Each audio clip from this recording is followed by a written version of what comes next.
Greetings, beautiful friends and fellow students of Twin Peaks. The ceiling fan. It's one of the most iconic characters in the show, with a Star Picks card and everything. And many important moments in our story involve the fan, and I argue that the whooshing and ringing that permeates the entire show likely also comes from this character. And this suggests that it's not just a creepy Lynchian object. No. The fan may be a key to understanding the entire story. It might even be a key to understanding who is the dreamer. Like so many characters, Ceiling Fan also has a doppelganger who shows up behind Maddie in Season 1, Episode 6. The blonde turns brunette. Is this a continuity error or a hidden intention? When interpreting this symbol, TP scholars often connect the fan to copious circle imagery like the ring of sycamore trees, the record player skipping before Maddie's death, the fireman's gramophone, the Rancheroso logo, Josie's doorknob, the hole in the pink room ceiling, coffee cups, saw blades, wedding rings, flashlight rings, rings of candles, the golden circle of appetite and satisfaction Philip Gerard talks about, and the circular nature of incest and abuse. The spinning fan also connects to the spinning portal Gordon Cole sees connected to the stairs. I find it interesting that when it's turned off, the 5 blades resemble a person falling through space, or someone getting drawn and quartered. Each blade also looks like a sycamore tree seed that spins like a helicopter. You know the one. The fan, it could symbolize someone turning on and off. Is it Leland, Sarah, Laura, Cooper? Some people speculate the low and heavy womp womp alongside views of the fan from below are an allusion to Laura's rape. There's also an idea that the fan's counterclockwise rotation connects to Leland holding Laura's picture and dancing in a counterclockwise rotation. And on top of all this, the fan is something literally hanging over everyone's head. It's a metaphor for the abuse and for the masks. In fact, it's one of the first masks. It masks the sound of Leland and Laura. Of the dozen or so sightings of it, there are 4 different characters that interact with the fan or its noises. And so let's look at each character because I think the meaning and purpose of the fan depends on the human interacting with it. So let's explore each of these relationships, line them up in the imagination, and try to create a matrix of correspondences for engaging with other Twin Peaks themes. What is going on in this house? We first notice the ceiling fan in the background of the pilot. It's at the apex of the composition, watching Sarah Palmer desperately search for her daughter. This is when she calls out, "Laura!"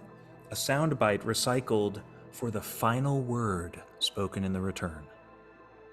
This scene is echoed across the series in a lot of different ways, such as when Jumping Man, with Sarah's face projected on his, descends the stairs in a panic, making distorted sounds.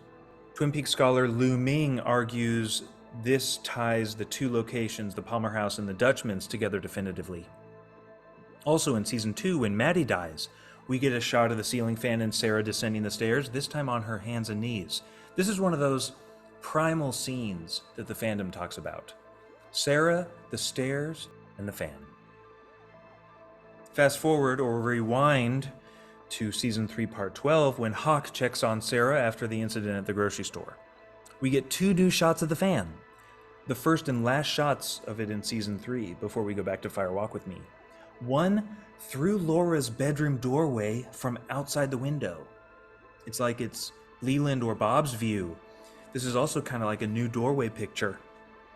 And then the other is a shot from directly beneath it. And notice that this new shot focuses on the shadow of the fan more than the fan itself, pointing to other themes in the mythos, like shadows, and how everyone's only half there, and how we fans are going to have to complete the image ourselves.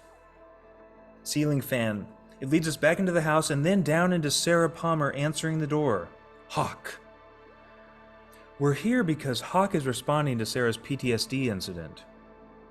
One way to understand Sarah's behavior is through the lens of PTSD. When she slipped out of time and struggled to stay in control of her mind and body at the grocery store, she was triggered. John Thorne, in Ominous Whoosh, thinks Sarah starts talking to Laura in this scene, telling the teenage clerk, who looks a lot like Laura, "Your room seems different," and then she warns her, "Men are coming." Thorne believes the tragedies of Sarah's life are blurring. Ghosts like to cling to the present, and Francis Coppola also explores PTSD experience in Apocalypse Now through a ceiling fan. The opening scene overlays spinning helicopter blades and fire bombings in Vietnam with spinning fan blades in Willard's apartment, all happening within his upside-down, semi-transparent floating head, while The End by The Doors plays in the background. For a person suffering from PTSD like Willard, or as we can imagine, Sarah, the fan triggers a memory, a remembering, so that time folds in on itself. And this doesn't only happen with PTSD flashbacks. William James, in The Principles of Psychology, describes this aspect of consciousness a blooming, buzzing confusion, theoretically present in infants when time and causality aren't quite straightened out yet. Flashbacks are a form of time travel, and ceiling fan loosely connects to the Philip Jeffries figure 8 through these currents, as well as to Cooper's psychology. He dreams of the ceiling fan in seasons 1 and 2, and at the end of season 3. The fan's whooshing takes him back to Fire Walk with Me. Right after Philip Gerard, whose face interchanges with Cooper at the doorway in the ringing basement of the Great Northern, what the fuck, as soon as he says electricity, Cooper freezes like Chet Desmond, and then we hear, as we drift into Cooper's sleeping face, the fan palpitating like a heartbeat. Cooper fades to black, again like Desmond, and then we see the fan. It looks like the same shot from part 12 with the strong chiaroscuro, and then we see Leland. We travel back to Fire Walk with Me through the electricity in the ceiling fan down into Leland? Did he just turn it on? Is this his POV, watching Laura run to James? Does this suggest that Cooper is Leland? Be sure to check out Tim Creeder's essay, But Who is the Dreamer? For some unsettling news. Creeder compares Twin Peaks: The Return to other David Lynch films and thinks that Laura screams when she sees Cooper in the woods because she sees her rapist. If there's one thing that Twin Peaks teaches us, it's that no one is permanent. No story is permanent. There's nowhere to stand, but there's also nowhere not to stand. This scene from Fire Walk with Me of Leland at the top of the stairs resembles one from part 15 when a woodsman at the top of the stairs, with a record player, must turn the electricity on so that Mr. C can pass through the threshold to the Dutchman's. And the Dutchman's is the motel where Leland used to have sex with Teresa Banks and where he almost had sex with Ronette and Laura. When we layer these three scenes, the long corridor Mr. C walks through to get to the motel is the hallway Leland must walk through to get to Laura's room. The young boy in a mask jumps around in circles. In Fire Walk with Me, Pierre Tremond, the boy behind the jumping man mask, relays the message to Laura that he is under the fan now. Coincidentally, the close-up shot of the boy's nose looks like an abstract image of a fan blade. Pierre is also seen jumping around in circles by Leland in the motel parking lot. I gotta wonder, why do the boy and his grandmother relay this message to Laura? Do they want her to go home and get raped again? Or to avoid the house? I don't think it's to harm her. However, the fact that the boy is dressed like Leland and looks like Leland is pretty spooky. Did Bob send them from the lodge to get Laura so that he or Leland could have a quickie during lunch? No, more likely, Pierre is warning her that if she wants to know who the man behind the mask is, she should go home now and look. He might as well have also said, by the way, I look like your dad, hint, hint, and I probably am his adolescent version separated from his body when he was getting raped by Robertson. In any case, for Bob or Leland, the fan starts the ritual. Why does he have to turn it on? Maybe it somewhat covers up the noise he and Laura make, or it helps dissipate the smell of engine oil that accompanies Bob's appearance. Yet, Sarah is passed out, and he's not hiding from Laura, so there could be other reasons. For Leland, the serial killer and rapist, electricity and whooshing means he can go in now. Flipping on the fan is part of the ritual, or an outward expression of an inward state. From this perspective, when Laura's father is standing beneath the fan, about to turn it on, he's at a threshold and makes a decision. The fan above the stairs physically and psychologically hangs between Sarah's bed and Laura's. He turns it on, the world spins, and as some scholars put it, the vertical axis of father-daughter relationship moves to a horizontal line of lovers. Therefore, the electric fan becomes the point of maximum tension in the house, as Richard Martin puts it in The Architecture of David Lynch. I find it interesting that the fan's POV is mentioned in the Fire Walk With Me script. Also, materialists would say that when we flip the figure-ground relationship and decenter the human, the switch on the wall tells Leland's fingers exactly where to go, how much pressure to apply, and then the electric fan itself plays host and elixir to the horrific ritual acts. The idea is that agency might not exist in the lifeless fan, but it's not in Leland either. Agency emerges out of the interaction between the two. Faster and faster. During the opening credits of season 3, the chevron floor spins as if we are in the POV of the ceiling fan, and it's spooky that Laura in part 1 looks up, screams, and then gets sucked into the ceiling. We should remember that for Laura, night after night, year after year, from her bed, she'd hear the fan turn on. Maybe she'd even hear the clicking of the pull cord, and she'd know to get ready for Bob to crawl in through the window. The womp womp, whooshing, ringing, and the clicking fan was the soundscape for abuse for years. And in The Missing Pieces from 2014, Laura has an experience beneath the ceiling fan. She whisper screams, "No," and then is pulled into a trance. Then a grin stretches across her face in slow motion, sort of like a Bill Viola film or a Butoh performance. And the fan blades are spinning, ringing, and whooshing while her pupils dilate, and we hear Bob hiss, "I want to taste through your mouth." Studies show that ceiling fans can make people hallucinate, and they can make people hear things. But this scene from The Missing Pieces takes audio pareidolia and musical ear syndrome to a whole new level. This is the first time we've heard Bob's voice come from the fan. He usually speaks to Laura through the diary while she's writing. He writes in all caps. But this makes me wonder, does Laura channel Bob's voice through the fan?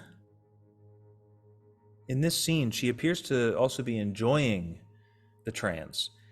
And we should remember that in season 1, Laura told Dr. Jacoby in a tape that she sometimes gets off when Bob tries to kill her. Isn't sex strange? Now imagine if the ceiling fan represents Leland, then this scene from The Missing Pieces is a rape scene, edited as a memory or dream sequence that overtakes Laura on the stairs. And it's her mother that interrupts her trance or PTSD blooming, buzzing confusion by calling out, "Laura?"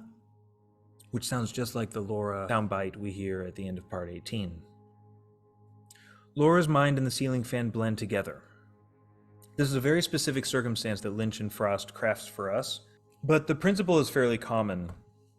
People disassociate. They go into fugue states. And John Thorne in Lost in the Movies reminds us that with The Missing Pieces, 2014 Lynch is dealing with 1992 Lynch, which is to say that he's got Inland Empire, Lost Highway, and Mulholland Drive in him. And with this scene, he's starting to set up season 3 and the celestial rug that he's going to pull out from the story forever.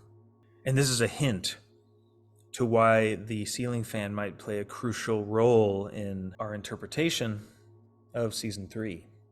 Listen to the sounds. Eli Hathaway thinks the sound we hear from the fireman's gramophone in part 1 could be the rattling ceiling fan, of course, with some editing. It also sounds a lot like a ceiling fan pull cord, and Stephen Miller points out that we see the pull cord in Laura's doorway picture dream. Some people think the rattling sound could be like Jumping Man squeaks, a phrase sped up, and they can hear, "This is your name now." Others claim that they can hear the woodsman's poem. Still others think the sounds are from a rotary phone, a Geiger counter, the keys to the diary, Audrey twisting a pencil into the styrofoam coffee cup, a reference to the Palmer record player skipping at Maddie's death, and more. What's your favorite theory? What's clear is that the fan is a host and maybe even an angel, a presence that stayed with Laura through the whole thing. We infer Laura listened to the sounds of the fan to disassociate. The ringing, whooshing, and rattling soundscape facilitated a kind of psychic release from her body. So what are they doing in Agent Cooper's dream? Tangentially, it turns out that ceiling fans are some of the first images a human baby perceives. So they're our first friends. Susan Brink, author of The Fourth Trimester, emphasizes that it's the bold contrast between the fan and the wall that babies are drawn to. And babies are also looking up almost all the time. So the ceiling is home. We're all fans of ceilings. Cognitive scientists Lakoff and Johnson, in The Metaphors We Live By, also point out that metaphorically the fan is up and mother is up. Mother picks us up and father picks us up. This strange shot from Firewalk with Me kind of looks like a view from inside a crib. It's heartbreaking. In The Secret Diary, we read how when Laura was a little girl, Bob would pick her up and then take her into the hall, down the stairs, and out the front door to rape her in the woods. She says she thought her parents must know Bob, because why else would they let him come into the house making so much noise? Matthew at Twin Peaks Sounds offers us 3 hours of the ceiling fan ringing and whooshing, and it's clear the ringing is the same ringing that permeates the Great Northern, and it's the same ringing that the arm makes during his introduction in season 1 when he rubs his hands together, like the ringing of a monastery bell, according to Ben Horn.